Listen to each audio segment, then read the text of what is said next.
दोस्तों अधिकतर एग्जाम में खिलाड़ी और उनके उपनाम पूछ लिए जाते हैं। आज हम कुछ इम्पोर्टेंट खिलाड़ी और उनके उपनाम ट्रिक से याद करने वाले हैं। स्टार्ट करते हैं। रिकी पोंटिंग का उपनाम है पंटर। अब हम रिकी पोंटिंग से वर्ड निकालेंगे पोंटिंग, पोंटिंग से वर्ड निकालेंगे हम पेंटिंग। अब पेंटिंग हम किससे करते हैं? पेंटिंग करते हैं हम पेंट से, और पेंटर वर्ड हमारा छुपा हुआ है पेंटर, पंटर में। तो पंटर से वर्ड निकालेंगे हम पेंट, और पोंटिंग से वर्ड निकालेंगे हम पेंटिंग। तो पेंटिंग करते हैं हम पेंटर से। तो इस प्रकार हम ट्रिक्स याद कर लेंगे। रिकी पोंटिंग को उपनाम है पंटर। अब नेक्स्ट देखते हैं राहुल द्रविड़। राहुल द्रविड़ को कहा जाता है द वॉल।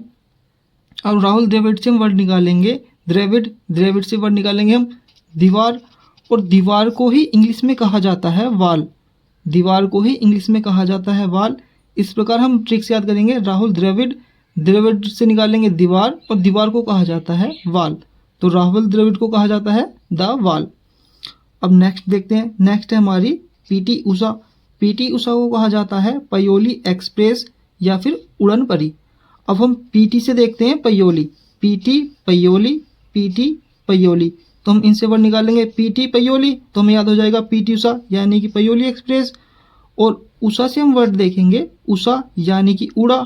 अब उड़ा से क्या बनेगा हमारा? उड़न परी। तो उषा से हो जाएगा उड़न परी, और पीटी से हो जाएगा पयोली एक्सप्रेस। इस प्रकार हम दोनों याद कर लेंगे।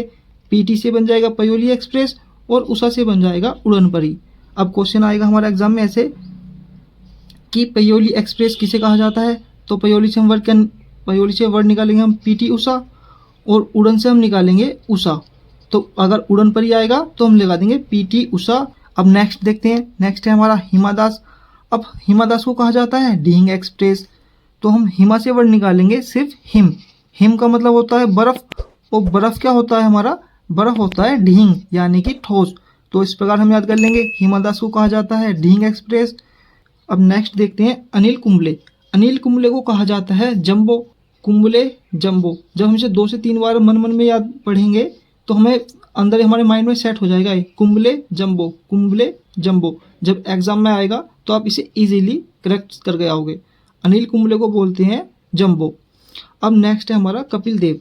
कपिल देव को कहा जाता है हरियाणा एक्सप्रेस। अब हम सभी जानते हैं कि कपिल देव चंडीगढ़ से संबंधित है, और चंडीगढ़ कहाँ आता है? हरियाणा में आता है। तो ये हमारे इजीली याद हो जाएगा। कपिल देव को कहा जाता है हरियाणा एक्सप्रेस।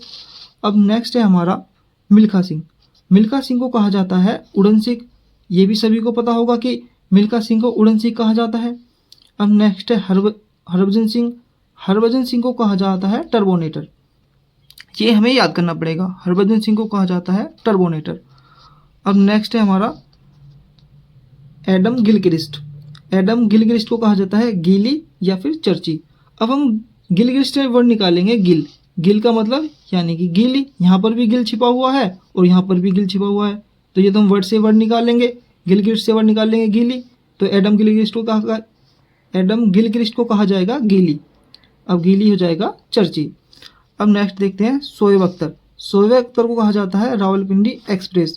शोएब अख्तर थे पाकिस्तान से संबंधित, और पाकिस्तान में ही एक जगह है रावलपिंडी। तो शोएब अख्तर को हम याद कर लेंगे रावलपिंडी एक्सप्रेसवे कहा जाता है। अब नेक्स्ट है हमारा मारिया शारापोवा।